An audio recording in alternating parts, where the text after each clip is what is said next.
Welcome. Today I'm here with Steve Macdonald, based out of Colorado, and he's the CEO and founder of Content Strategies. And we met because I was a guest on his podcast.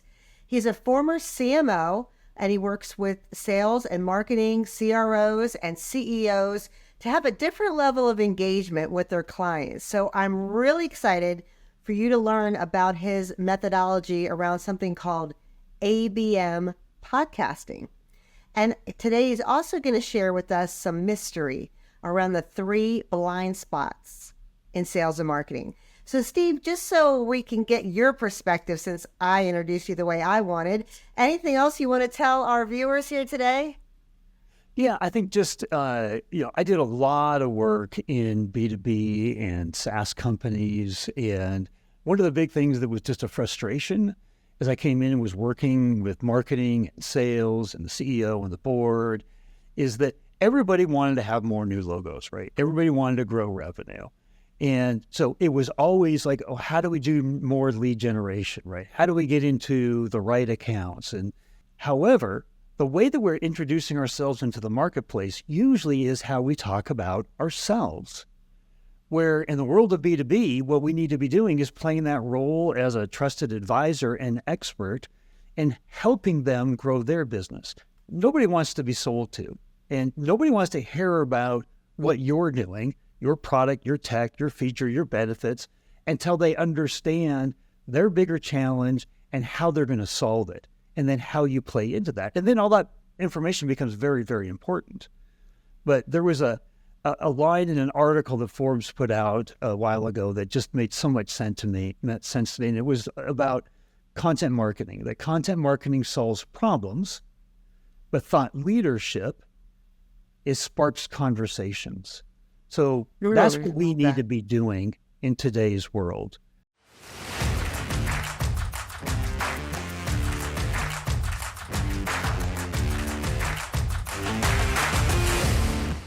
Steve, thanks for sharing your background. So talking about people, I like to do things in threes, and I know you do as well. So let's talk about 2 areas. One is the 3 ways that you invite guests to your podcast. And 2, we were talking about blind spots. And these are areas that we're seeing in industry and research, but how you're addressing these 3 blind spots through your ABM podcasting. So can you walk us through those areas, please? In terms of the blind spots, in the whole go-to-market strategy, there's 3. There's the first one is, at each one of these, if we could think about, okay, this is a major change in the industry.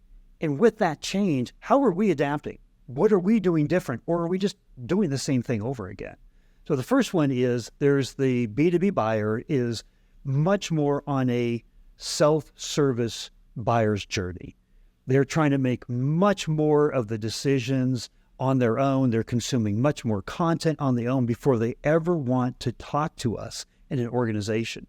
So that is sidelining us in terms of our sales process and trying to get in and get in front of them to influence their decisions. So that's the first blind spot. What are we doing? Second one is that the buying committee that we're talking to over the last 10, 15 years has tripled or quadrupled in size. Right. In size. And I think you even mentioned that it was like it can be as large as 20, 22 people, right? You might be talking to one. So knowing that you're selling into a buying committee, we all know that, but selling into an expanding and sprawling buying committee, and how do we enable our champion to be able to influence and sell internally in their organization within their own buying committee? That's another blind spot. If we just keep doing the same old thing, we're going to lose. The third one is there is much more competition now. So, but I even talked to a gentleman, he was a chief experience officer, and he just hired a vendor, and I said, how many did you look at? He said, he said, it was between 12 and 15. I'm like, oh my goodness. I said, okay. He said, yeah, in today's world, there's so many more companies and technologies and choices and options. So you got to think about it from their side, right? From the buyer's side, it's much more difficult to make a decision, and there's much more competition. So how are you singling yourself out within that sprawling list of growing competition where it's just hard to differentiate yourself. That's a third blind spot. If we just do the same old thing, we're going to be falling farther and farther behind.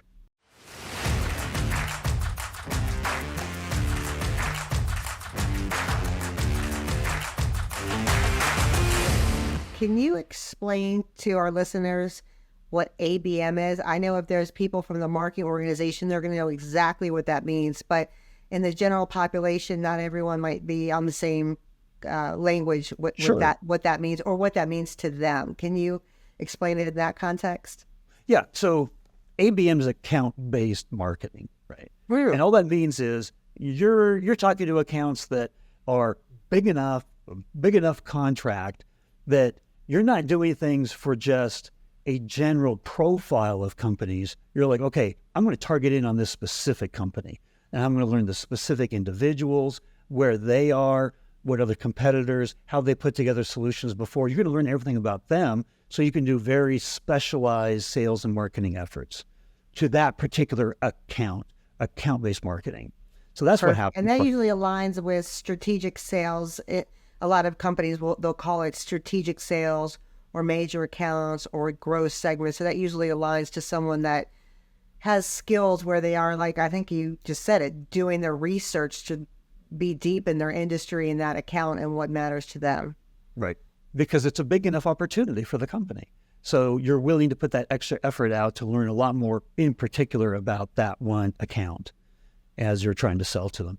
But that's where these are typically deals that take a long time to close. These are the ones that take the 8 months, 12 months, 15 months to close, right? So you better know a lot about them because you can't just keep selling across that, right?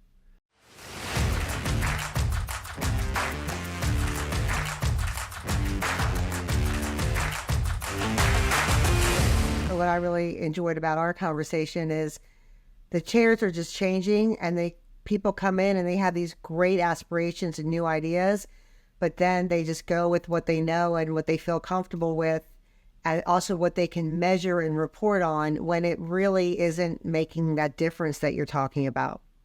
Absolutely. So the bottom line is we just got to figure out what are we going to do differently? And one of the big things that is true on almost every B2B organization is we're experts in our own tech, our own babies. We can talk till the cows come home, right? But if that's not what our buyers want from us, right, we can't, over an ABM sales process that might be, 8 months, 12 months, a year and a half long, we can't just keep selling, right? We have to be adding value. And that means we need to know our ICP. We need to know what their challenges are. We need to know how to make them more successful. Yes, with our technology, with our product, with our services, but in total, they want somebody that's going to advise them, right? So that falls into then thought leadership content. And that's the first place where ABM podcasting comes in, because ABM podcasting, it's podcasting, right? But it's very specific.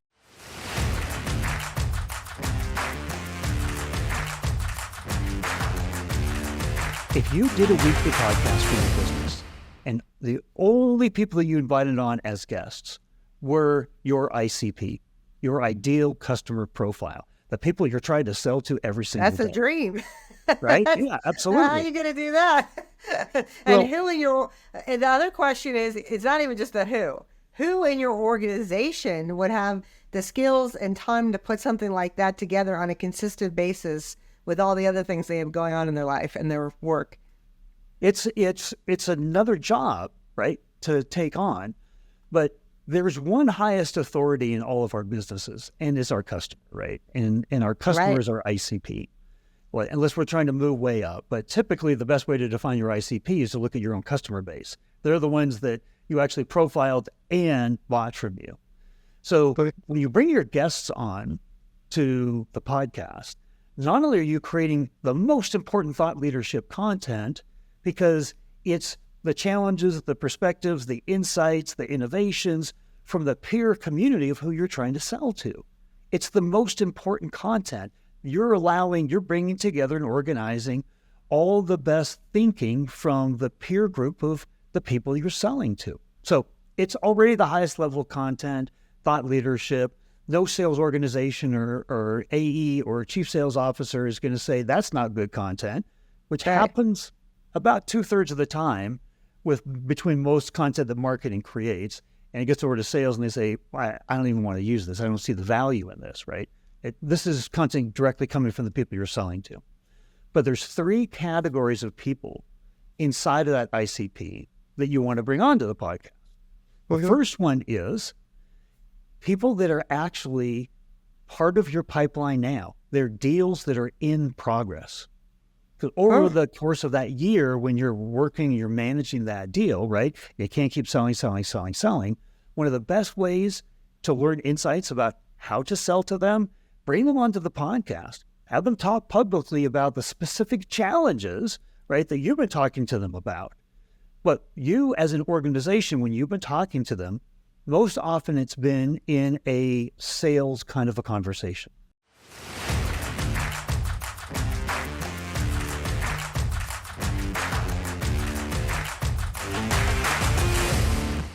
And as soon as how does that play out? Because as you know, in organizations, everyone like hugs their prospect. No, it's mine. You can't talk to them, or you're going to mess everything up. How do you convince the sales leader, the first line sales leader, that this is a good idea? How do you do that? Well, first off, you ask them, where are the deals that you're stuck right now? Where are the deals where, you haven't been able to get back in? There's been a lull, where there's you would really like a reason to reignite that relationship, add some value to that relationship, and then the names start coming, right? And I love that. Add value. I love that. Yep. And then as soon as they start coming onto the podcast and they see the results, then all of a sudden the floodgates open, right? And then it's actually kind of a healthy competition in the sales department for who can get their deals onto the podcast. Oh. And then when it's healthy competition, then all of a sudden it's like, okay, well, who's meeting their quotas? Who are doing the things that you should be doing, right? And earning the right to get onto the podcast. I'll give you a story, because we always remember things better in a story form. So one of my clients, we do this for, they said, okay, well, here's our number one prospect. Can we get them onto the podcast? So we invited them. We got them on the podcast. We have about 2/3 of all the prospects that we want to get onto the podcast to send an invite out to actually accept. It's a really good acceptance rate. And we did the entire podcast. Right? We actually did a prep call. Then we did the podcast. And by the time that you do that, and they come onto the podcast, and by the way, that podcast is shared with 10,000 or so of their peers, you've given them a platform to talk about everything they think is important, that they've learned over their career, that they want to share with their peer community. And you put them giving back platform and give them that opportunity. You have created a best friend, right? You established a relationship or extended the relationship that the organization had in a tremendous way. So then what happens is you design it so that that recording session is about an hour long, plenty of time to get everything you need done and have about 10, 15 minutes left at the end. And now this person is your best friend. You've just given this great opportunity. You're on their calendar. You got 10, 15 minutes, and you have the opportunity to say something like, when we were talking on the podcast about, and you pick the challenge, and then you say, this podcast is sponsored by XYZ. Here's how they've been thinking about that. What do you think? Right? And then all of a sudden you're in a conversation about a solution, right? You can see a million different ways that you just take that conversation, and all of a sudden he's like, no, that's really important. That's interesting. In this particular story that I was telling you about, where that number one prospect came on, he said, 4 or 5 months ago, I told them I'm not ready. And I said, well, he said, I'm ready now. Do you know so-and-so? And I'm like, yeah, he's the chief sales officer. Do you know so-and-so? Yeah, she's the account executive. He said, I'm ready to have them come in. So I said, well, if you're going to have them come in, then let's make sure that they're prepared. What do you want them to know? What do you want them prepared to talk about? He went on for another 25 minutes. Luckily, neither of us had another appointment on our schedule. But he went over competitors he was looking at. He was looking over what he thought was good, what wasn't, the things that he wanted to accomplish, they didn't know if they could do or not, or, 25 minutes of pure gold insight. So A, they knew they were invited back in. And second, they had everything they needed to know to really come in prepared to move that deal along. So you do that kind of thing once with a podcast, and it opens the floodgates, right? So I love that.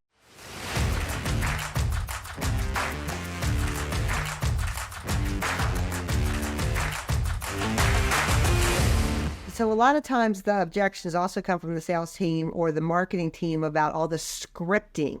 And you've just explained how it's organic.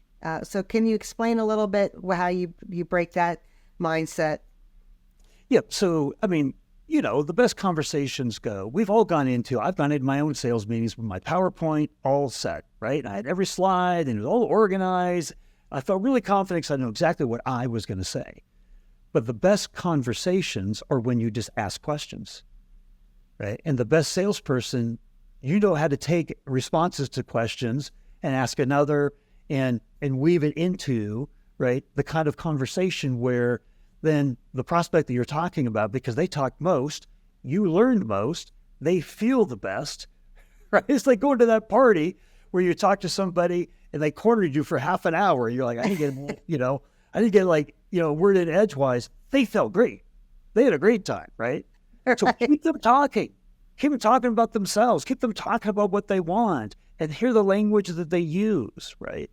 So if you're a good salesperson, you know what you do for your prospects, right? And so the idea is in these podcasts, you always have the theme and the conversation in the public, podcast obviously relate directly to what you do. I'll ask questions because I'm all about content, my company, right? I'll ask questions in there about, hey, on a scale of 1 to 10, how important is content to the overall growth and vitality of the company, right? And now all people saying 15, 22, I'm like breaking the scale, right? And now in the post podcast area, I'll go back and I'll say, hey, you said 15 on a scale of 1 to 10. Why? Right? And then I get their whys, and I know I'm a content company, right? So the bottom line is any company that runs these podcasts, you just have to know the connectors, right? The things that are going to be the most important. You seed them in the podcast, get their point of view, and then they use that as the reason why, hey, when we were talking about that earlier, and now you're into a great conversation. But that's only, Marva, that's only one of the three.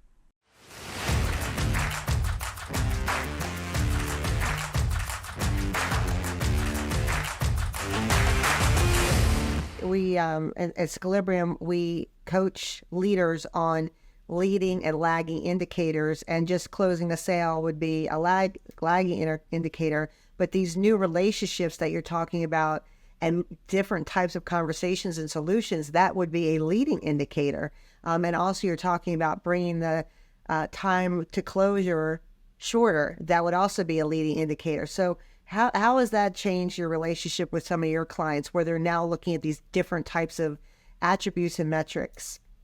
The bottom line is when all of a sudden when their deal comes onto the podcast and they're learning information and they're able to then address things quicker and get back in, when they didn't know the status, right? I've reached out 2 or 3 times. I haven't heard back from the person. What's my next step? They're wondering what my next step is. And all of a sudden there's a clear next step and there's a clear set of objectives, and you sit down together, right? It's the podcast host. Like if I'm hosting, I'll sit down with the salesperson before we get into that. And I'll say, what do you think are the things that are most important to this prospect, right? What are the things that you want to know the most? What are the sticking points, right? What have you thrown out and it just didn't get good reception, right? Where are you in this deal? So in terms of like what happens in these leading indicators, it's all about knowledge, that just is insights that gives you not only the how do I make a decision of how to move forward, but when to move forward, and you're armed with you know what to do, right? Because instead of guessing at, oh, he's ignored or she's ignored my last 3 emails or my phone calls, what can I do next? What can I do next? You know what to do next, right? So that's the thing that just, it accelerates deals that are stuck in a big way.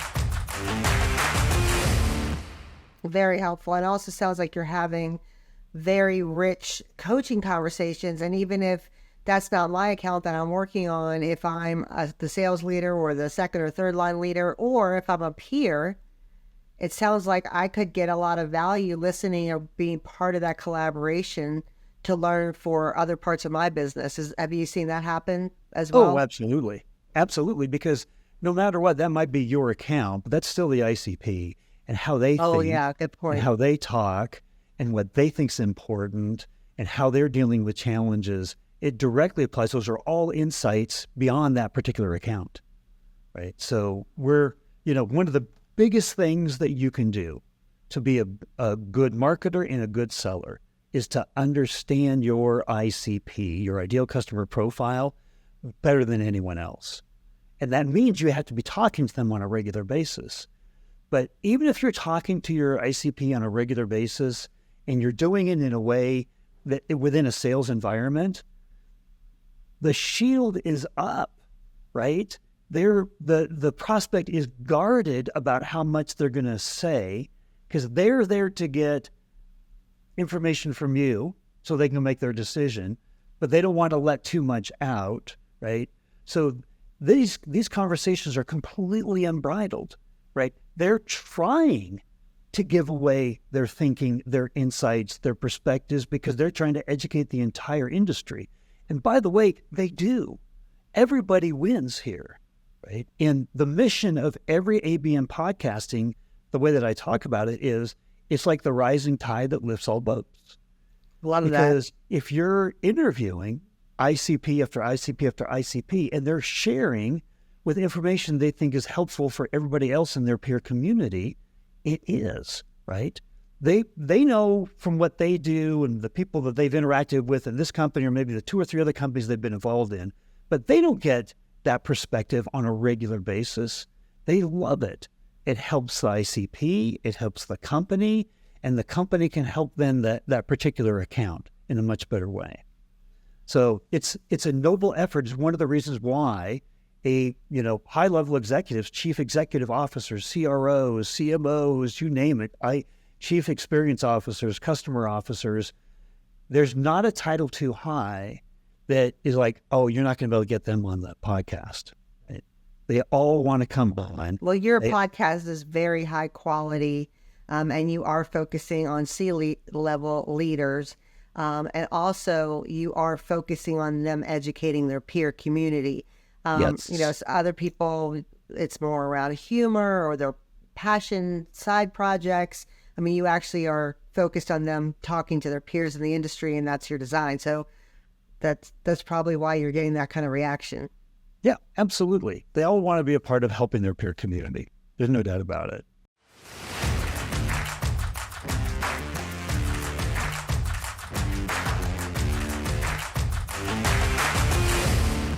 Well, so there's 3 blind spots, but there's 3 different groups within your ICP that you want to bring onto the podcast.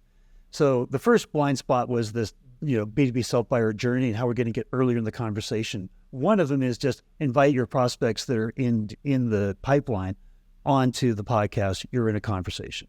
The second group is your customers. Invite them onto the podcast. And the reason why is that 30 to 40% of all new revenue from any B2B company should be coming from expanding existing customer relationships. Smart. So they're in your ICP. It's great thought leadership content. It's that rising tide, right?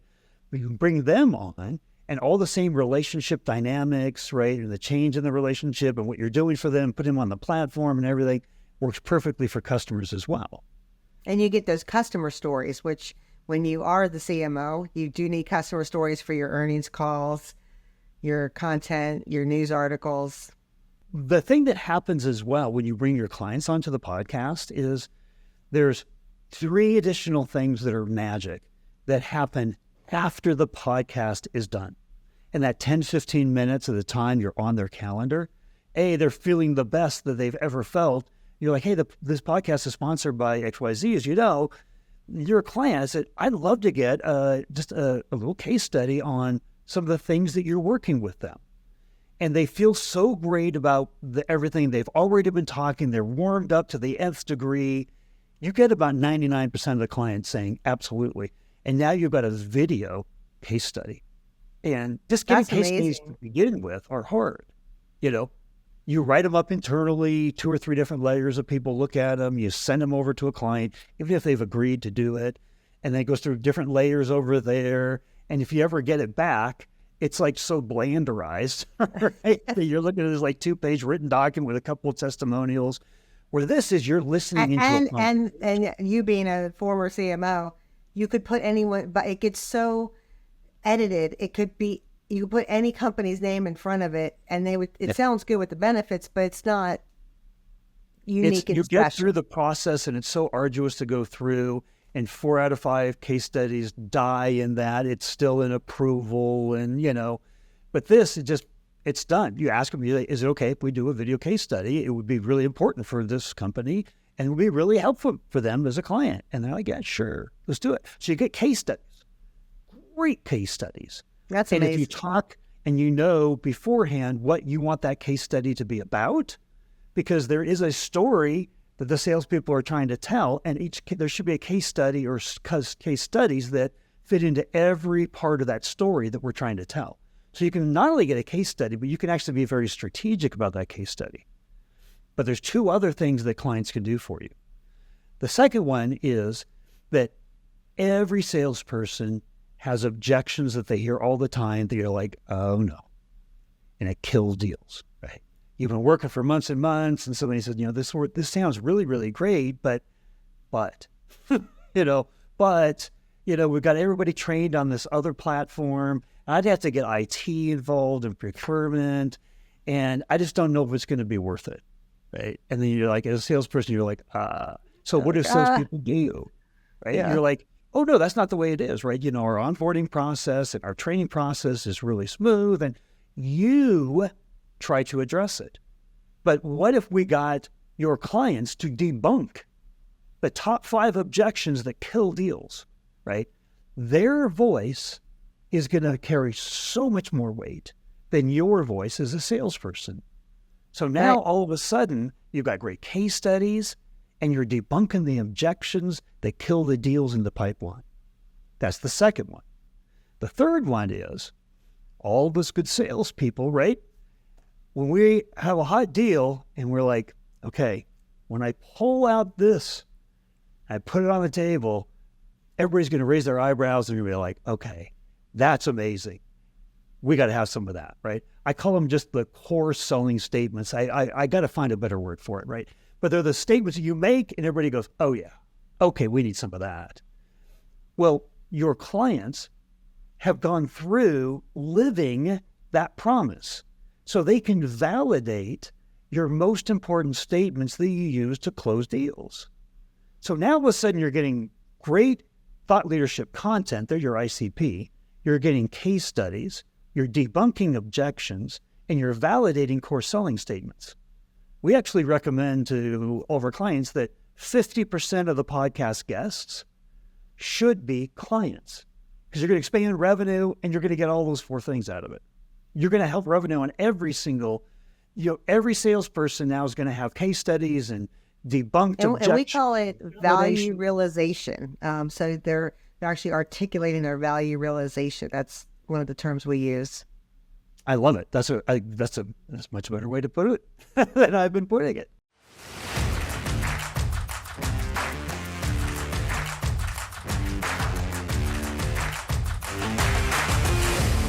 You know what else I'm thinking about is, because you said about onboarding, but sometimes when people get onboarded, they've left their other job, you convince them to come work here, they're excited about it, and then they might not be convinced because they have had a lot of objections during their newly, getting out in the field and meeting people. So this sounds like a way to kind of sell internally or help really with that onboarding where you build that conviction and that confidence in your team. Have you seen that happen? Yeah, it becomes an internal learning program. So you take these podcasts, and if you do it to the best extent that you can, you take the podcast and you don't just say, here's a 28-minute, here's a 32-minute podcast, and new sales employee, hey, learn about our ICP, right? Watch all these podcasts. Right. What we do is we take every question and answer on the podcast and turn it into maybe a 3-minute and 12-second video, a 4-minute and 8-second video, right? And you take the best of them and you put it into a curriculum. Here's the 18 average 3-minute videos that you really got to see to understand the mindset of your ICP, right? So that they come in as experts knowing, because they've heard firsthand from the voice of the ICP themselves, talking about their challenges, talking about the innovations, talking about the impact of AI, what it means on the industry, right? Talking about the problems they just don't know how to overcome, right? So it becomes one of the best ways to train every internal department, right? If go-to-market is marketing, sales, and customer success, then anybody in marketing, sales, and customer success should be in tune with their ICP. They should be Say that again out loud. Marketing, sales, and customer success. That's one of our big things. We call it the steel thread or the velvet thread.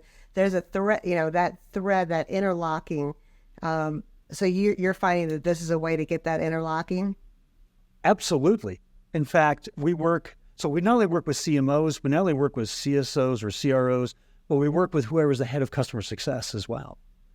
Because one of their biggest goals is to make the customer feel like they're not just trying to cross-sell and upsell or solve the problem of the day. They're trying to make the customer feel like, hey, we as a company are in here, that rising tide lifts all boats. We're here to help support your industry. And if they feel like the company is there and genuinely trying to help support the industry, as well as them as an account, right? That is a feeling that you want your customers to have, instead of you're just the internal salesperson now that I've signed the initial contract. And your conversations, do you also focus on, to the point of this whole rising tides and working together, do you focus on them thinking through, or do you create partnerships or relationships that will help increase revenue or increase market share? Do you look at that area as well?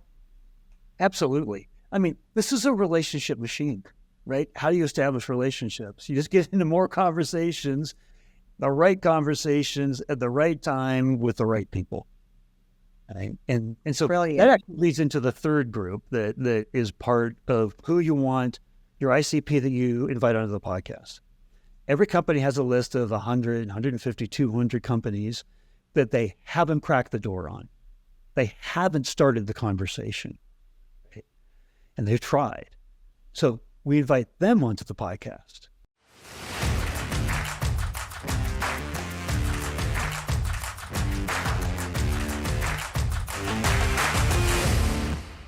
And how do you get someone that won't return your call or doesn't have any interest in you? How do you do that? Well, because it's not a sales opportunity. It's not, right. You're inviting them to be a guest onto a podcast where they can see the past ICP or the guests that have been on it. They're all their peers in the industry. So you're inviting them into something that has nothing to do with sales, right? The podcast is sponsored by the company, but this is not a sales conversation. And people just love to be on podcasts, right? They love to have their voice heard. They love to know that I've been doing this for so long and it's made a difference, right? I actually know what I'm talking about. I'm actually an expert at this, right?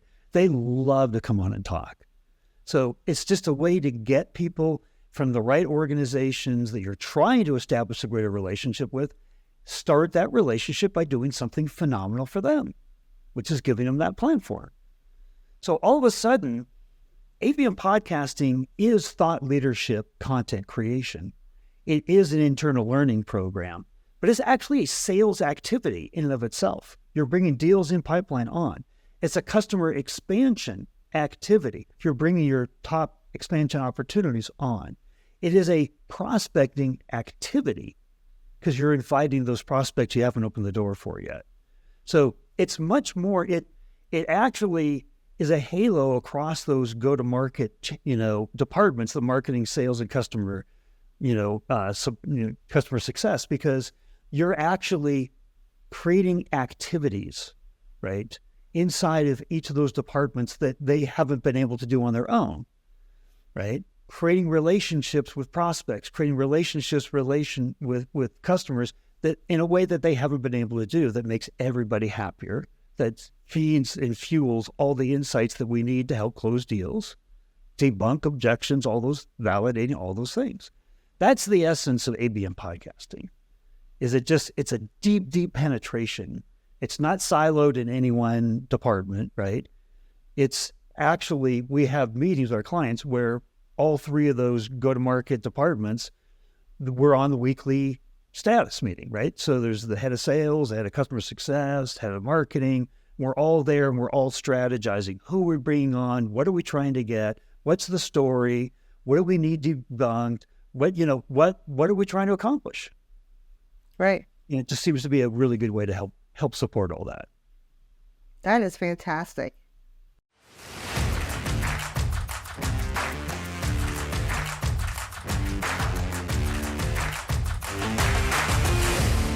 So let me tell you another major challenge that is basically an opportunity. And it's the second blind spot. The first one was that B2B buyer's journey, self-service buyer's journey. And if we're just doing the same old things, then we're just going to be left out, right? So that's the first blind spot. And to me, self-service, I think it's helpful because it does show that person has interest in your product or solution and they're taking the time to do research. I think the number's all the way up to like 78% of executives have already done that much research. So to me, right. I think it's a great step because it does save time and they're all kind of qualifying themselves in or out. But I can see how it could be challenging to some people as well. Yeah, it's challenging to sales overall, right? Because they want to delay any sales related conversation with a company, right? And if they're delaying it, then you're relying on them and their research. And is there any, during this journey that they're going through where they're doing all their own research, are my competitors getting in and talking to them, right? Like, are they finding ways to get in the door? If we can find a way to get in the door and others are being shut out, right, because they don't know what to do, then all of a sudden we've got a major competitive advantage, right? So if you look at it the right way, it's like, okay, every challenge does pose an opportunity. Here's our opportunity to get in and talk with these people where we know our competitors aren't, right? So that's that first major blind spot, right? In like the challenges and you're bringing up how you get over them.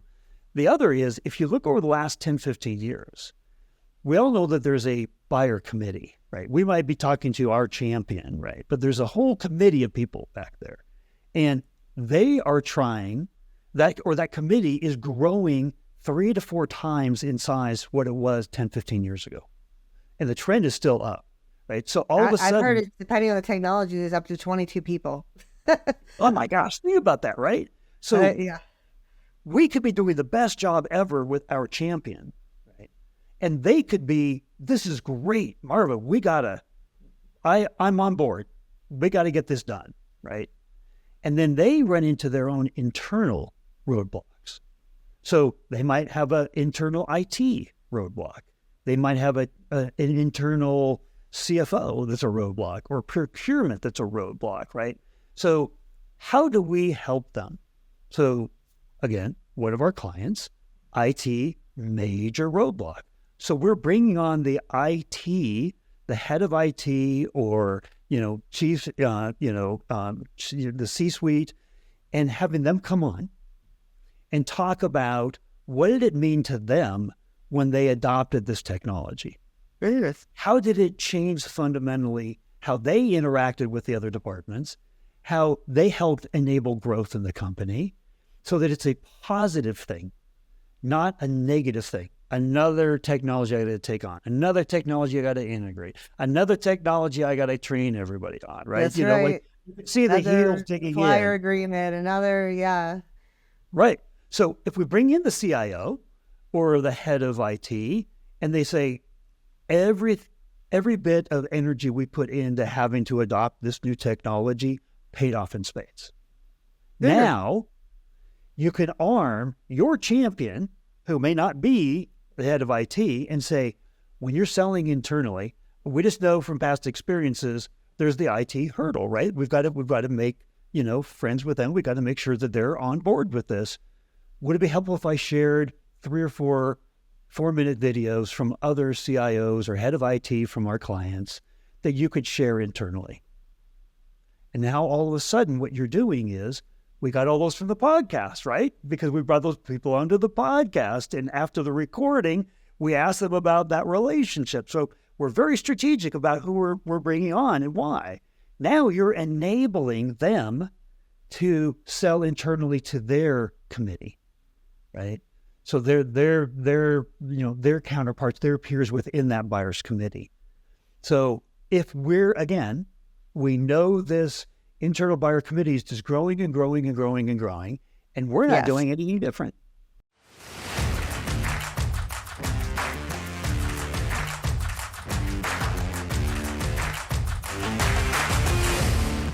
And then also now we're hybrid. A lot of companies are hybrid, or they're in the office, but then maybe they have an acquisition somewhere else and they can't have these physical meetings. So if you have this evergreen digital conversation, it doesn't get lost in translation. No, not at all. It's the best thing. So the buyer of today is saying, I want 3 things. I want shorter form content because I'm consuming more content to make my decision. I want shorter form content. I want video content, and I want interactive content. So when you're sharing something that they can share within their buyer committee, that's a short form 3-minute video, right? That's exactly what they want. They're like, fantastic, boom, off. And nobody's going to look at it and go, I don't have 3 minutes and 23 seconds. I guess what sales teams want the same thing. That's why they created this Equilibrium platform, because, I mean, there's only so many hours of videos you can watch, and even if they're all amazing, right, you need that 3 minutes or 1 minute in the moment at your point in time. You don't know you don't even know where to look. It's so much stuff. Absolutely. So that's just enabling that buyer committee that's growing and growing out of your control, right? That's what you can do different today, knowing the trend instead of doing the same thing over and over again. The last one is, this is the third blind spot that ABM podcasting really helps with. And that is that we have more competition than ever today, right? If you're, say, an example, a SaaS company, you can't just compete on feature benefits anymore. You can't say my competitive advantage, my long-term growth competitive advantage is based on this tech, this feature, right? It's going to be copied. It's going to be replicated. It's going to be improved upon. So one of the biggest competitive advantages, and actually 80% of CMOs had said, one of our biggest competitive advantages is CX. It's customer experience. It's customer support. It's customer service. Now, what that means is you have to be an expert in your ICP. You have to be an absolute expert on who they are, what they want, what they're currently thinking. And almost every organization that I've ever worked with suffers from this. ICP familiarity. We talk about them all the time. We plan for them. We track them. We try to sell to them. We actually think about them on the weekends. And I'm like, dang, why am I doing that, right? We have such a familiarity with them that we think we know what to do. But we're not actually talking to them. Even if you're a salesperson or you're in marketing or customer success and you're listening to gong calls or something like that, that's still a conversation that happened with the shield up, right? Mm-hmm. With an ABM podcast, every single week, we have a conversation with our ICP that is completely unencumbered by a sales conversation. And they're actually trying to bring out their most important points, the most important trends, the most important insights that they've learned to share with their peers. You are getting liquid gold in terms of, I understand my ICP. I understand how to serve them. I know the experience to create. Part of that is absolutely the product. But I know how to create the biggest competitive advantage for the long term for my customer. It's called, I know my ICP better than anybody else in the industry. So as you're getting more and more and more competitors, it's a greater and greater priority for you to understand better than anybody else who actually is it that you're selling to.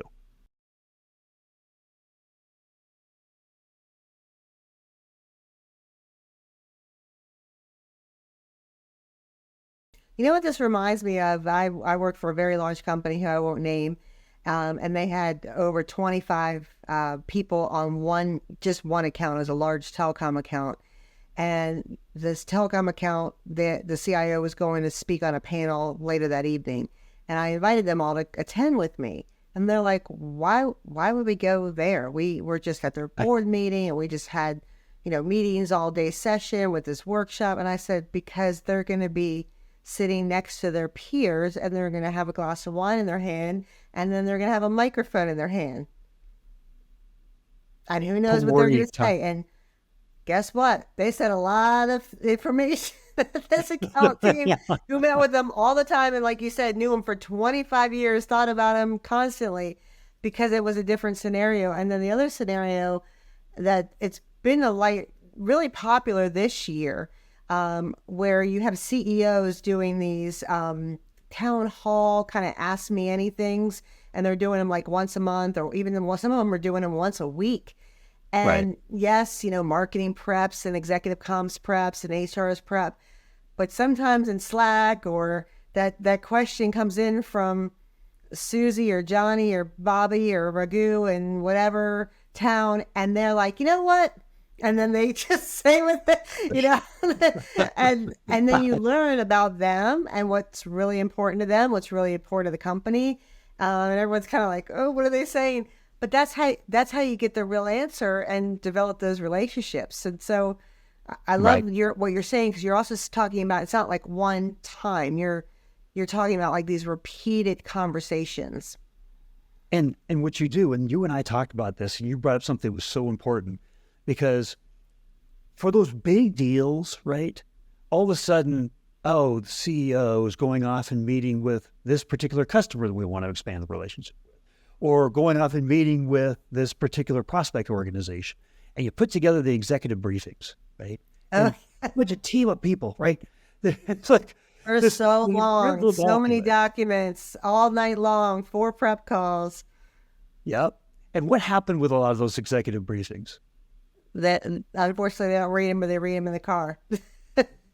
They scan through them, if they scan through them at all. Instead, if you said, I've got 3 3-minute videos that you've got one from this customer, one from their competitor, and another, right? The ones that are just like out of all the podcasts for what needs to happen in that meeting that the CEO is going to go to, what needs to accomplish. You've got a bank of 3, 4, 2-minute videos, right? You pull out the best ones that say, listen to this. This is the voice of the customer talking. This is going to get you prepped, right? Absolutely. I love when you say voice of the customer, because you're so specific. You're saying voice of the customer. Correct. They will always listen to the voice of the customer. Always. So that's like ABM podcasting. And I say anybody can do this, because as long as you can podcast and as long as you can invite your prospects and your guests on, right? And you are very strategic. You should never go into a podcast and say, hey, that's a good guess. Let's see what we get.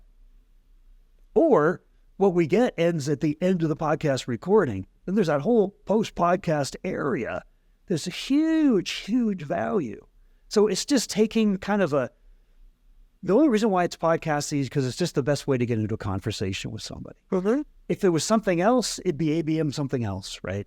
But people love to be on podcasts. It's a long-form conversation. You can build those relationships. You can do so much with that content, internally, externally, that's why it's podcasting. So, but when you say podcasting, everybody thinks they know what it is already. And so that's why it's ABM podcasting. That's so helpful.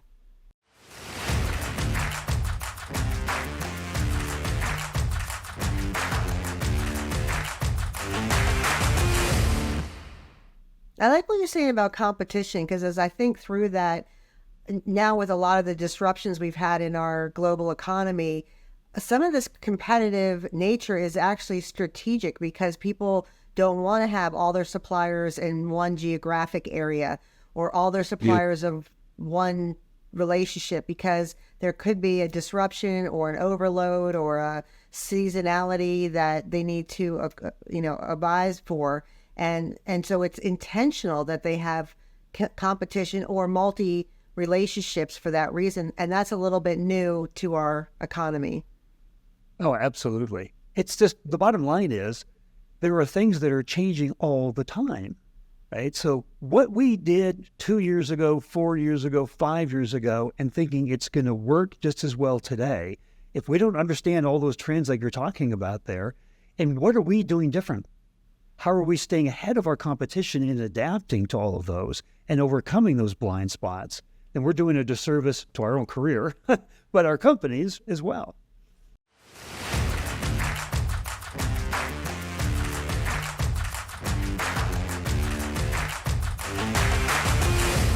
So anything else you want to share with our listeners? I know you have such a wealth of stories and information, and you are not doing yourself justice. I mean, your podcast, your brand is incredibly well known.